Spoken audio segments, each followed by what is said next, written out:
Hi. I thought for this next installment of my YouTube monetization journey, I would just make a video. I'm literally in bed. I'm not getting out the special lights.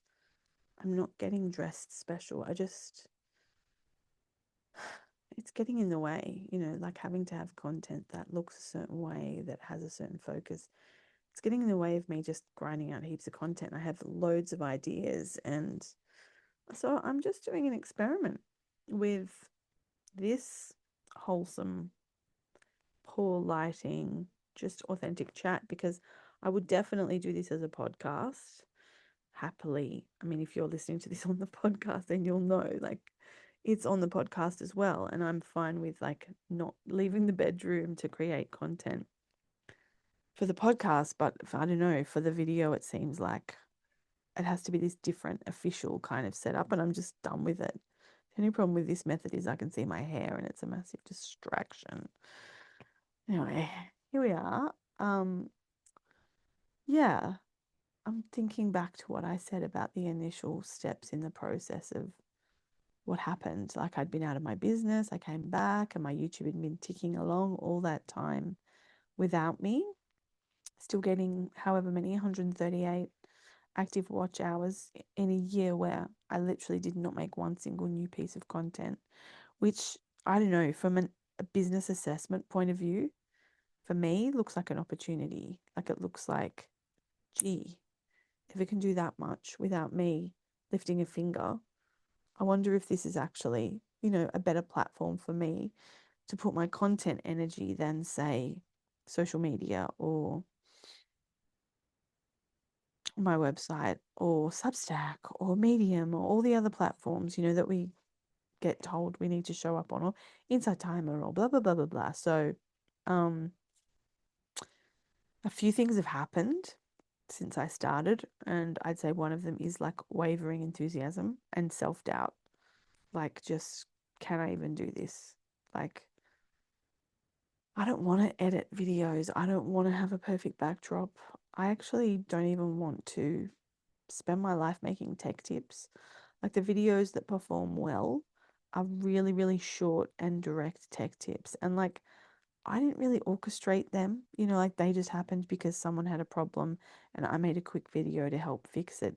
And then thousands of other people happened to have the same challenge and Google it, and my video appeared for them. So it's kind of, if like the self doubt comes up because I'm like, I can't really orchestrate that. So that's sort of one discomfort that I've had. And the other thing is making shorts. Like, shorts can just be so time consuming. And I tried Nexus clips on the recommendation of this woman, and I don't really like Nexus clips. I don't know if it's the right thing for me. I'd rather just like make my own clip. Like, I don't need Nexus clips to do that for me. I think I'm just very settled in Canva, and because I can put the captions on in YouTube or TikTok or Instagram, I just don't see the point of using Nexus clips anyway. I think I paid for a month and I was just like, oh, forget it. Nexus clips doesn't feel good. And at the same time, like when I make a short or a reel or whatever you want to call it, like a TikTok style video, when I make one of those in Canva, I don't know if you've seen one, you can go and have a look at one of them.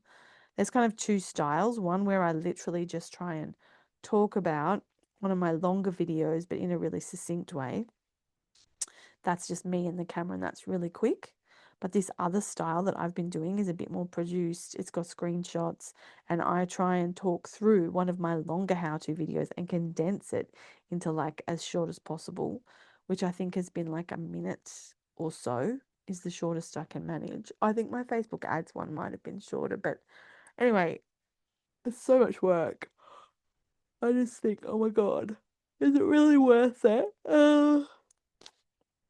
Because for me, editing and stuff, it just doesn't feel exciting. I mean, sometimes I think, oh, maybe I should learn and maybe it would be fun, but it's a lot of unpaid hours. That's what I think. Maybe it's the Capricorn in me. I'm like, if I'm going to spend that much time, I kind of want to get paid. And I guess, it is an investment of time, and then in the long run, I would get paid. but like doesn't really feel very activated. The other interesting thing that's been happening is, I don't know if I mentioned it, but on the advice of ChatGPT, I've kind of been making freebies that tie in with my high performing videos. And then I've also been thinking about making low cost products that tie in with those high performing videos. I don't know if that makes sense, but say, for example, I had a video that did quite well. It was about adding a new page in Divi and adding it to the navigation. And so I one of the ideas was to make a freebie around that. So I made a really quick sort of checklist of the steps you would go through to do that, and I made that a freebie. And then I also made a follow-up product, and I sort of did this mix of things. Like I sort of did the ideas that ChatGPT had been suggesting, which were kind of fun. Like, I don't know. I mean, and the interesting thing is, like, I was just looking at my list. I'm looking at my screen right now. I'm looking at who's signed up, and like quite a few people have signed up for my freebies. Like, actually, I probably need to look in my email marketing tool, which is MailerLite. But like, I'm surprised by how many people have signed up for those. I think I was just, it's been so long since I've run freebies that I got really like disillusioned about them and didn't believe that people would even sign up for them. But if I look at them, I'm just going to look now at my stats for my freebies with my groups. Sorting by date created. Okay, so the mailer, oh no, that's not created yet. I've got these 3 freebies. The edit your own website. Oh, here they are. 5-minute website edits. That's got 2 subscribers. The Facebook ad starter kit. It says it has no subscribers, and the 3-part Canva. That's so weird. It's saying that there's no one, whereas on my website, it's saying that heaps of people are signed up for it. So I better make sure that these people are receiving it. That's something interesting to look at. Anyway, so I've got the one for Facebook, one for the ads, another one for Facebook, another one for the website. Like all these people have signed up for the freebies. It's kind of tripping me out. And people have been buying my little baby course. And that's the other thing I wanted to mention was I have been watching this woman named Daya. She's a bit younger than me. Maybe she's Scandi. She's got one of those funny American-ish sort of accents. I'm not sure where she's actually from, but I could just Google it. And she talked about when you make a new product, and also her pricing strategy overall I found really interesting. And she said when she makes a new product, she just sells it for like the cheapest, like $5, just to see if people even give her $5 for it. And once she sells 10 at that price, then she puts it up $10. And she keeps putting it up $10 until she hits a point where people aren't really buying it anymore. And then she backs it off. So that's what I did. I've set it so that the first 10 people can have it for $7. And then once I've sold it, 10 at $7, and I'll put it up to 17. But and the other thing I did was I put an upsell to get a one-on-one session with me. And actually 3 people who have bought the product have bought that one-on-one session. It's like I've got my hourly rate at $100 an hour, and I've had those sessions at 66. And 3 people have bought those sessions, but only one person has actually had their session with me, which I just think is fascinating. I've realized as well I need to set a deadline on those sessions. Like if someone buys one, that I should really have it say like, look, you have to use this within 2 months or whatever I want it to say. But yeah, very, very interesting kind of process. So I'd say my main takeaway so far, oh, that's right, the other thing. The other thing that's going on is looking at the analytics. Like I just look at my monetization stats. I can show you that page now. Let's have a look. I'll get it up before I screen share. I just look at my stats so often. So what I've done is, because I know it's bonkers, like I look at it and it literally hasn't changed. And I can look at it like multiple times a day. I'm like, what are you hoping to achieve? And it's like I've had to give myself a lot of grace lately. This is this new word that I'm toying around with, is grace. I just didn't really understand grace for ages, because It seems like something that's associated with like Christianity and grace of God and all this kind of stuff. And I'm like, that does not make sense to me. Like I was raised atheist and anything even remotely churchy, I just got like shut off. I don't really understand what it means. So, but I have been realizing lately that it's a bit like cutting myself some slack, like giving myself some grace. It's like, and what is it to be graceful? And what, anyway, I've just been contemplating it a lot lately. And I've had to just give myself grace about how often I want to check. Because if I say to myself, like, oh, I'm only allowed to check this often, that just makes me want to check it even more. That's just the kind of cuckoo bird brain I have. Like, so, it loves to ruminate and churn over things, like, which can be great. It can be great, and it has really propelled me in my life in a lot of ways, that rumination. And it has also been like pretty damaging and mean to myself and stuff. So I've sort of just been trying to give myself a lot of grace around all of that. And if I want to go and look at it like 5 times in one day, I'm just going to let myself do that. I'm just giving myself a lot of permission to do really random stuff because really, it doesn't really hurt anybody. I don't really have to justify it or explain it to anybody. And like, what's the harm? I just get to see myself showing up inside that structure. So, yeah, I'm trying not to sweat it too much. But I would say my key takeaways are, well, and so it's been, I don't know how long. I should have a look at my graph. Got this little graph that ChatGPT looks after for me. I just tell it how much my watch hours have changed, and it just shows me it's like, and it was also projecting, like it's currently projecting that by January, it reckons I could potentially have monetized, which I just find astounding. Um, yeah, it is saying that I could be monetized by January 2026. So I don't know if you're familiar with what it means to be monetized. So that's right, I was going to share my screen. So ADHD, honestly, just girl can stay focused if she wants. Also, tangents are okay, aren't they? So when you have a YouTube channel, you go into your what's called YouTube Studio. And then there's all kinds of stuff you can see. You can see your dashboard. I can see my analytics. And like, really, my analytics are looking really good. Like,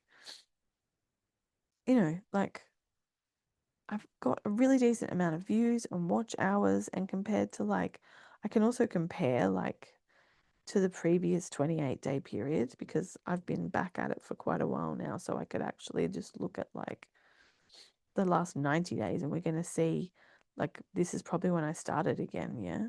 And I've had some days of like lots of views. I think that's probably mostly shorts. Oh yeah, this little icon tells you what it is. No, that's like proper long videos. Bizarre. Um anyway, so I would say that my content is doing really well and there's this thing down here, earn. So this is the thing that I just keep coming back to, right? So to be monetized on YouTube means you get paid by YouTube to put ads on, I think. I'm actually not really sure how it works anymore, but anyway. To do this stuff, to have supers and shopping and membership, I don't even know what all that's about. I have to have 3,000 valid public watch hours in the last 365 days. Um, and this one is watch page ads, and short feed ads. And I have to have 4,000 valid public watch hours in the last 365 days. So that's my goal at the moment, is to see if I can get up to 150. And so this is my graph. I was at 138 and it's projecting that by January I could be up to 4,000, which, I mean, I just can't believe it. So also like there's this sort of dilemma with me of like what kind of content I want to create. And essentially like I think I just need to make videos like this that are actually activated for me, like that I'm actually interested in making. Because when I get too caught up in really strategic content creation, then I just don't make anything because I've just lost my mojo. So I have to make these weird, random, ugly videos to just kind of feel good about it. This is going to be a podcast as well because it's really easy for me to do both. But yeah, I think, I mean, there's a full moon now, and I think it was that last full moon when I had so much mojo for the channel. And really, I've still been doing really well. Like, I still have content, like, because I've had so much energy for content creation. I've literally still got a scheduled video that's going up in 3 days. And in terms of shorts, oh no, I don't have any scheduled shorts right now. So I could probably make one of my little shorts or something that doesn't require getting dressed. Because that's the other thing that's going on for me now is like, it's school holidays, but it's kind of, because my kids are older now, I'm not like as in demand as I used to be. But also I'm kind of not off the hook because they're in the house, like being noisy and bumbling around, and like I'm just waiting for them to just walk in on me now. Like they're just content creation is more challenging in the school holidays. I feel like this has been a lot of a downer, but also I don't think so. Like I'm pretty astounded that the watch hours has gone up by 12 hours since I started creating content again, which I think is like a massive achievement. Or does it make you feel really upset when the screen's wonky? It makes me feel really upset. Um, so that's worth celebrating. And I've been really consistent, which is worth celebrating. I'm going to look back at like the strategy that I had mapped out initially. I have succeeded that. Like I've done more than that, which is pretty cool. And I mean, if I manage to get monetized, that's pretty cool. And that's the other thing I've realized in this process is not just getting monetized by YouTube, like as an end goal. That is kind of a cool idea because that would probably be like, my understanding from other creators is like $50 a month. Like it's not much money. But the other thing that's happening at the same time is these freebies and these other small ticket products that I'm creating, which I haven't really done before. So that's kind of also building its own monetization at the same time. And interestingly, I have been enjoying just making these products in like an easy way. Because when I've made courses before, it's always been with people on live calls. And I thought that that was how I best liked it. But now I'm realizing maybe it's not.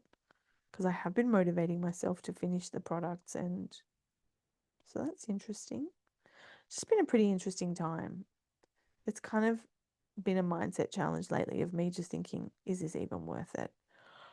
But, I've got lots of other work. The bonus is I can make money. Oh, so tired. It's 10 o'clock at night here. I can make money building websites for people. I can make money helping people like with their tech problems. So there is kind of just money there. I'm also doing really beautiful things that I love, like the winter solstice retreat, and we'll be doing immersions again, which also generate income for me, which is beautiful. Women's Circle will be back on. Like there's a lot of other good stuff going on. I think the feeling right now is that a lot of my revenue generating actually feels really good. And, if this whole thing picked up, and it was like a multiple revenue stream thing as well as my own business model, that'd be pretty cool. It's just kind of a cool experiment. We'll see what happens. But that's episode 2 of like how it's going for me. I think shorts are like a nightmare unless it's like me just talking to the camera. Editing just feels so tedious. And then it also feels really satisfying. Like at the end I look at it, I'm like, oh, that's pretty cute. That's a pretty cool video. And actually, a lot of people really have really positive things to say about them as well. Like, wow, great value. That's really helpful, la la la. So it's kind of interesting. I guess it depends what I want to get out of it, whether it's really worth it or not. I think that's it. I feel that I'm wrapping up. Thanks for watching. If you have watched this far, with my bad lighting, my terrible posture, it's my new jumper. Just finished knitting it today. I'm so pleased. Yeah, I'm not even going to sit up properly. I'm just going to blob out. That's the vibe. I hope you're having a beautiful day, whatever you're doing. Hope you don't catch the yawns. Or if you do catch the yawns, I hope they give you beautiful release. I actually love having the yawns. And yeah, I'll let you know. I think it looks like it's been like a month or so since I've started again. I should look at my YouTube stats, I guess. My analytics. I'd say it's been more than 28 days. It looks like it's been, oh yeah, since like late May. So it's been like 6 weeks that I've been on this mission. And yeah, I'll make another video, podcast kind of thing when I feel like it. Do you have any questions? I also got a new microphone. It's very cute. It's like a little pet. Look, like a, oh, you can't see it if you listen to the podcast, but it's very cute. I like it a lot. I like it much better than the other one. The other one was good, but it's kind of annoying. The only negative thing about the mic is it's kind of messed up my audio settings on my computer. Such a pain. All right, that's it. 99 possums. I'll see you. Oh, see you next time.